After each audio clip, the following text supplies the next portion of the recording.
사도행전 16장입니다.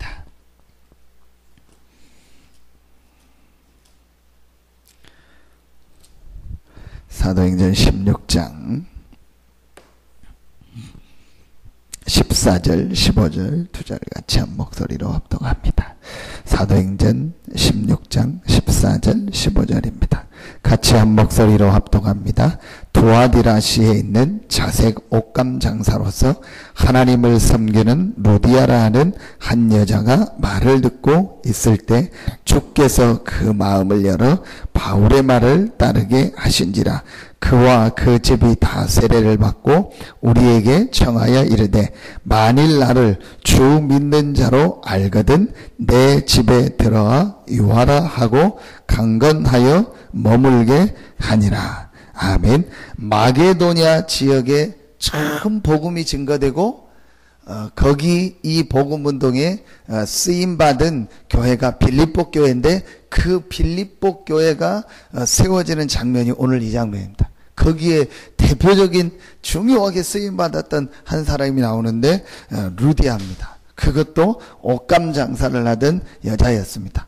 많은 사람을 통해서 역사가 일어난 것이 아니고 이 루디아라는 한 사람을 통해서요 빌립보 교회가 세워지고 최초로 마게도니아 지역에요 복음이 증거되는 하나님의 역사가 시작됐습니다. 자, 그런데 이런 응답이 시작되는 배경이 중요합니다. 오늘 여러분 아시는 것처럼 바울과 루디아가 만남을 가진 거 아닙니까? 그런데 바울이 뭘 만나려고 누구를 찾으려고 간 것이 아니고 하나님께서 만나게 하셨고 오늘 보니까 주께서 루디아의 마음을 여시사 모든 걸 하나님이 준비해 놓고 예비해 놓으셨습니다. 바울에게 이 응답을 줍니다. 그럼 우리도 그 응답을 받을 수 있냐? 받을 수 있습니다. 제일 중요한 것이 있습니다. 그게 바울이 항상 가지고 생각하고 있어요. 그래서 오늘 보니까 바른 생각이 중요하다고 했는데 우리가 항상 어떤 생각을 가지고 있느냐가 제일 중요합니다. 왜냐? 결국은 뭐죠? 내 생각이 납니다. 결국은 내가 지금 제일 많이 생각하고 있는 게 납니다. 바울에게 왜 이런 응답을 주셨을까? 어제 말씀 나눈 것처럼 바울은 하나님 앞에요 한 시대 가장 중요하게 쓰임받고 지금도 그 영향력이 계속되고 있습니다. 그게 성경 66권 중에서 신약 성경의 10서권이고 사도행전의 반이 바울에 대해서 기록되어 있습니다. 왜 바울이 그렇게 응답받고 쓰임받았을까요? 바울이 항상 가지고 있던 생각이 있었습니다. 그 생각이 바로 뭐냐? 그리스도와 그리스도 안에 있다는 이 사실입니다. 바울이 늘 그 축복을 누립니다. 내가 그리스도로 말미암아 모든 문제를 해결받았고 나는 지금 어디 안에 있냐? 그리스도 안에 있다. 이걸 바울이요 항상 별거 아닌 것 같고 우리가 늘 듣는 얘기 같은 사실은 전부 다 합니다. 바울은요 이 축복을 항상 누리고 있습니다. 그래서 그리스도 안에서 자신이 있는 거를요 자기가 그리스도 안에 있다는 이 축복을요 늘 감사하고 늘 기뻤습니다. 어떤 현장에 있어도 상관없었습니다. 왜냐? 그리스도 안에 있기 때문에. 이게 그리스도에 담난 사람. 주는 그리스도시요 살아계신 하나님의 아들이다. 그냥 우리가 지식적으로 고백한 그게 아니고 그리스도 안에 있기 때문에 나는 상관없다는 거예요. 어디를 가도 상관없고 어떤 사람을 만나도 상관없고 어떤 현장에 있어도 상관없다는 거예요. 왜냐? 그 문제가 그 현장이 그 사건이 그리스도를 이길 수 없고 나는 그리스도 안에 있기 때문에. 이 축복을요 바울이 늘 한마디로 어떤 사람이죠? 못 말리는 사람. 누가 못 말리겠습니까? 사람이 아니고 사단이 못 말리는 거예요. 아무리 공격해도요 공격할 데가 없는 거예요. 왜냐? 그리스도 안에 있는요 자신을요 늘 누리기 때문에. 우리가 그리스도 안에 있는데 그 축복을요 조금만 누리면은요 그 다음부터는요 응답이 보여집니다. 이때 제일 찾아오는 게 여러분 뭔지 아세요? 판단하는 게 달라져요. 근데 내가 이걸 못 누리면 어떻게 되냐? 계속 판단이요 틀린 판단을 합니다. 자, 그게 오늘 요 앞에 나오는 장면입니다. 바울이 복음을 전하다가 뭐였죠? 막혔다니까요. 오늘 6절에 보니까 성령이 아시아에서 말씀을 전하지 못하게 하거늘 7절에 보니까 예수의 영이 허락하지 아니하시는지라. 자, 우리에게 이런 일이 있을 수 있잖아요. 뭔가 자꾸 응답이 안 오는 것 같고, 결국은 뭐냐? 하나님이 막았단 말이에요. 자, 그런데 우리가 이 축복을 못 누리면 어떻게 됩니까? 그냥 내 생각을 가지고 하게 되는 거. 왜 이렇지? 왜 나에겐 이런 문제가 있지? 왜 나에겐 빨리 응답이 안 오지? 이렇게 됩니다. 근데 바울은 이때에 하나님이 계획이 뭘까를 생각하고 하나님 앞에 기도하다가 큰 응답을 받은 겁니다. 이게 다른 거예요. 이게 다릅니다. 여러분, 그리스도 안에 있는 이 축복을요, 늘 누리고 있으면은 제일 크게 찾아오는 게 뭐냐? 어떤 일, 사건, 문제 속에서의 판단이 달라진다니까요. 하나님의 계획이 뭘까? 하나님이 정말 원하는 것이 무엇일까? 하나님이 왜 나에게 이 사건과 이 문제를 통해서 뭐를 하게 하시는 그 계획이 뭘까? 이거를요, 보게 된다니까요. 여러분, 이게 별거 아닌데요. 굉장히 중요합니다. 제가 보니까 대부분이요, 거기서 놓치게 됩니다. 이 축복을요, 조금만 누리면 됩니다. 에베소서 1장 3절로 5절에 보니까 바울이 고백합니다. 영세 전에 그리스도 안에서 나를 택했다 했어요. 자, 그렇다면 무슨 말이죠? 지금 내가 있는 이 일, 사건 속에, 이 만남 속에 하나님의 큰 계획이 있다는 거예요. 근데 대부분이요, 이거를 놓치고 그냥 하더라. 안 놓치면 어떻게 되냐? 그냥 막 싸우려고 해요. 아니면 그냥 내가 막 어떤 이거를 이겨보려고 하는 거예요. 근데 여러분 한번 곰곰이 생각해 보십시오. 이게 하나님의 주권이거든요. 자, 보십시오. 하나님이 분명히 영세전에 나를 택했다면 하나님이 내가 언제 태어날지, 어디서 태어날지, 누구를 만날지, 어떤 가정에서 올지, 누구를 만나 결혼할지, 어떤 자녀를 낳을지, 앞으로 내가 얼마큼 살아야 될지 전부 아시고 불렀잖아요. 자, 그렇다면 그 속에 하나님이 정말 계획이 무엇일까? 나를 내가 생각하기에는 더 좋은 환경에 보내지 않고 이 상황에 보낸 이유가 뭘까? 내 생각입니다. 내가 생각하기에는 더 좋은 사람이 있을 것 같은데 그 사람이 아닌 이 사람을 만나게 하신 이유가 무엇일까? 내가 생각하기에는 저 환경이 더 좋은 것 같은데 그 환경으로 나를 보내지 않고 지금 이 환경에 있게 하신 이유가 뭘까? 어디까지나 그건 내 생각이죠. 내가 생각하기엔 저 환경이 좋을 것 같고 저 사람 만나면 좋을 것 같고 저 현장 가면 좋을 것 같은데 그건 어디까지나 내 생각입니다. 하나님이 나를 이 현장에 있게 하시고 이 사람을 만나게 하시고 이 가정에서 있게 하신 이유가 뭘까? 여러분 진짜 이거를요 약간만 생각하고요 그리스도 안에 있는 나를 확인하면은요 모든 게 바뀌어집니다. 근데 제가 보니까 대부분의 사람들이 어떻게 하냐, 이걸 막 싸워 막 이기려고 해요. 아니면 뭐 내가 막 이걸 기도로 해야지. 그래 내가 그리스도 있으니까 내가 이거 승리하고 이걸 넘어서야지 결국은 뭐냐, 참는 거거든요. 그러니까 계속 힘든 겁니다. 그리스도 안에 있는 축복을 누려야 된다니까요. 이게 여러분 굉장히 중요한 말입니다. 바울이요 제일 잘했던 게 그겁니다. 바울에게 얼마나 많은 문제가 있는 거예요. 고린도후서에 보면은요 어떻게 얼마나 많이 매를 맞았는지, 몇 번의 죽을 위험가요 한두 번이 아닙니다. 40명의 결사대가 결정이 돼가 만들어져 가지고요 바울을 죽이기 전에는 내가 잠도 안 자고 밥도 안 먹겠다, 그렇게 결사대가 해서 바울을 죽이려고 할 정도요 위험을 계속 당했습니다. 그런데 바울은요 흔들리지 않았습니다. 왜냐? 분명한 답이 있었어요. 그 답이 뭐냐? 그리스도 안에 있는 내가 누구냐는 걸 알고 있었고, 내가 이 복음을 전 세계 현장에 전달하는 일에 하나님이 전도자로 나를 부르셨다는요 분명한 답이 있었어요. 바울은 그것 때문에 흔들리지 않아요. 여러분, 가정이 중요하다고 생각하십니까? 그것도 지나가는 겁니다. 그렇죠. 여러분, 남편, 아내, 자녀 중요하다고 생각하십니까? 제가 생각할 때는 중요하지 않다고 생각합니다. 지나가는 겁니다. 결국은 남는 거는 복음이고 이 복음 전하는 전도운동만 남는 겁니다. 그 일을 위하여 나를 어딘가 보내야 되는데 하나님의 계획 속에서 거기 보냈습니다. 전부 지나간, 우리가 천국 가서 지금 가족 우리 가족들하고 모여서 살고, 아닙니다. 다 지나가는 겁니다. 정말 중요한 거는 뭐냐? 내가 이 복음을 누리고 이 복음을 전하는 이 일에 내 삶이요 쓰임 받는, 이게 가장 중요한 것이고 그것만 남는 겁니다.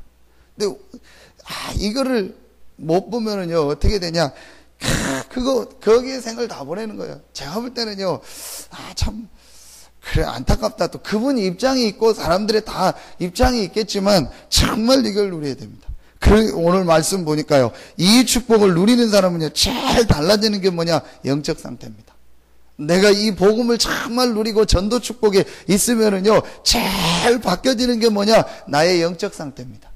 내가 진짜 이 하나님이 주시는 힘과요, 이 은혜 속에요, 늘 이렇게, 왜냐, 모든 게 바뀌어져요. 그렇지 않으면 우리 영적 상태가 늘 염려, 걱정, 불신앙, 그 다음에 뭐, 어떻게 해야 되냐, 저렇게 해야 되냐, 여기에 하다 보니까 영적인 축복과요, 응답을 누릴 시간이 없다니까요. 자, 이렇게 바뀌어지면서요, 우리의 뭐가 됩니까? 정체성이 분명해지게 됩니다. 내가 누구냐? 흔들리지 않죠. 나는 어디 안에 있냐? 그리스도 안에 있다. 하나님이 나를 이 시대에 이 복음을 전하는 전도자의 대열에, 우리 렘넌트들에게 이 복음을 전하는 대열에 하나님이 우리를 부르셨구나. 어제도 축구를 제가 늦게까지 보고, 양궁도 금메달 따고, 축구도 보니까 박주영이, 골 넣고 그러니까, 보면서, 또 한 가지 생각, 유 목사님 얼마나 기쁘실까. 내일부터 렘넌트 대회 하는데, 대회 하는데, 메시지 할 마음이 들겠다.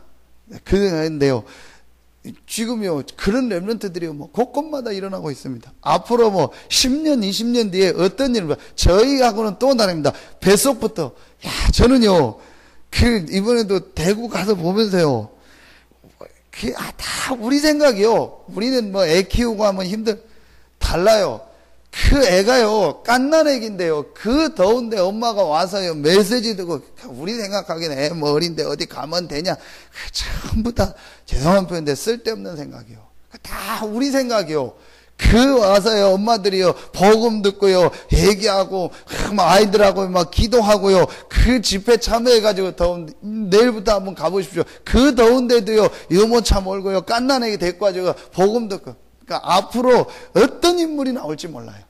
하나님이 왜 모세를 보냈냐? 아주 뱃속에 있을 때부터 복음 듣고 레위 가정에서 태어나서 어릴 때부터 복음 들었던 모세를 애굽에 보내가지고요, 아무도 하지 못하는 애굽을 뒤집어 버린 거예요. 그러니까 어떤 일이 앞으로 우리 렘넌트들을 통해서 일어날지, 저희만 해도 저 말하면은 중간 세대 아닙니까? 중간에 대학 때 복음 받은 거거든요. 우리 밑에 렘넌트들 아예 뱃속에서부터 엄마를 통해서 부모를 통해서 복음을 듣고 그래서 자라나는 거예요. 이런 인물들이 나올 때 앞으로 어떤 일이 일어날지, 우리를 이 대열에 부르셨다는 게 얼마나 감사합니까? 여러분, 이걸 가치를, 정체성을요 깨닫게 됩니다. 그러니까요, 모든 게 축복으로 바뀌어지는 거예요. 모든 시험도 축복이고, 안 되는 것도 축복이고요, 전부 그 안에 응답이 있고요, 하나님의 모든 계획이 있음을, 시험될 이유가 없어요. 낙심할 이유가 없습니다. 앞으로 우리 가야 될 일이 얼마나 많은데요. 우리가 앞으로 해야 될 일이 얼마나 많은데요. 하나님이 우리에게 주실 응답이 얼마나 큰데요. 이 큰 것들을 안 보고 못 보니까요, 늘 그냥 우리가 약간만 우리가 바꾸고요. 제일 중요한 게, 저는 오늘 루디아를 만난 게 하시고 루디아를 만나기 전입니다. 제일 어려운 것 같고 안 되는 것 같고 막히는 것 같았는데 거기에요, 하나님의 큰 계획이 있었고요, 이 응답을 찾아낸, 이게 중요합니다. 여러분, 지금 우리가 안 되는 것 같습니까? 혹 여러분이 지금 나는 힘든 것 같다, 나는 굉장히 어려운 것 같다. 아닙니다. 하나님의 큰 시간표, 드로아의 밤을 찾아야 돼요. 그 밤에 기도하다가, 드로아에서 기도하다가 하나님의 큰 환상을 보고 하나님의 계획을 발견하고 바울이요, 이 마게도냐로 방향을 틀은 겁니다. 그래서 세계 역사의 판도가 바뀌는, 드디어 그 마게도냐에, 지금 유럽 지역에요, 이 복음이 들어가는요, 시작이 어떻게 됐냐? 문제가 오고 어려움이 와서 막혔는데 그 밤에 기도하다가 바뀌어버린 겁니다. 이런 하나님이 어떤 면은요, 우리에게 어려움을 주시거나 안 되게 하시는 거는요, 여러분에게 그런 응답을 예비해 놓고 우리에게 그 문제를 허락할 수 있어요. 그런데 우리는 당장 그 문제만 보고 있는 거예요. 왜 안 될까? 왜 어려울까? 나는 왜 힘들까? 이럴까? 이 생각만 늘 다 지나가는 건데, 안 중요한 건데, 여기에 우리가 시간을 더 보내고 할 수도 있을 수 있어요. 이것만 바꾸면 됩니다. 나는 그리스도 안에 있다.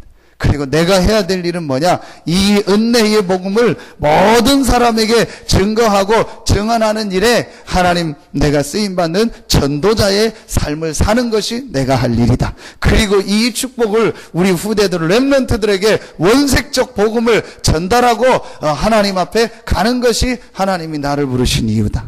이 분명한 가 있다면 하나님은 여러분에게 오늘 바울에게 주셨던 응답을 주실 것이고 또 여러분의 하는 일에도 여러분의 가정에도 모든 경제에도 하나님은 참된 응답과 축복을 주실 것입니다. 이번 주간에 여러분 생애 최고의 응답이 시작되는 축복의 시간 되고 특별히 우리 렘넌트들에게 최고 응답이 시작되는 주간 되기를 예수 이름으로 축원합니다. 기도하겠습니다. 하나님 감사합니다. 우리에게 예수가 그리스도라는 이 복음을 알게 하시고 이 복음 안에서 날마다 복음을 누리고 승리하는 축복을 우리에게 허락하여 주시니 감사합니다. 하나님 우리의 삶이 우리의 인생이 전도자의 삶이요 전도자의 인생임을 깨닫게 하여 주시옵소서. 하나님이 우리를 전도자로 부르셨고 이 복음의 축복을 우리 렘넌트들에게 전달하는 축복의 대열에 있음을 발견하고 나의 정체성을 발견하고 나의 영적 상태를 점검하고 모든 문제를 모든 시험을 모든 갈등을 모든 한계를 하나님의 축복으로 바꾸는 최고의 시간표가 되게 하여 주시옵소서.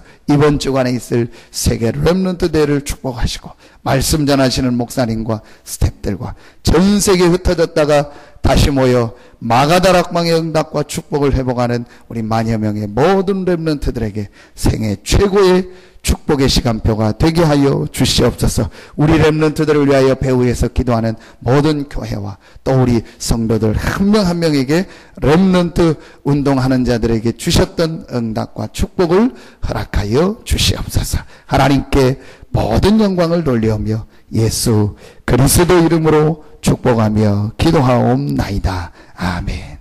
주님 가르치신 기도로 마치겠습니다. 하늘에 계신 우리 아버지여 이름이 거룩히 여김을 받으시오며 나라의 마옵시며 뜻이 하늘에서 이룬 것 같이 땅에서도 이루어지이다. 오늘날 우리에게 일용할 양식을 주옵시고 우리가 우리에게 죄 지은 자를 사해 준 것 같이 우리 죄를 사해 주옵시고 우리를 시험에 들게 하지 마옵시고 다만 악에서 구하옵소서. 대개 나라와 권세와 영광이 아버지께 영원히 있사옵나이다. 아멘.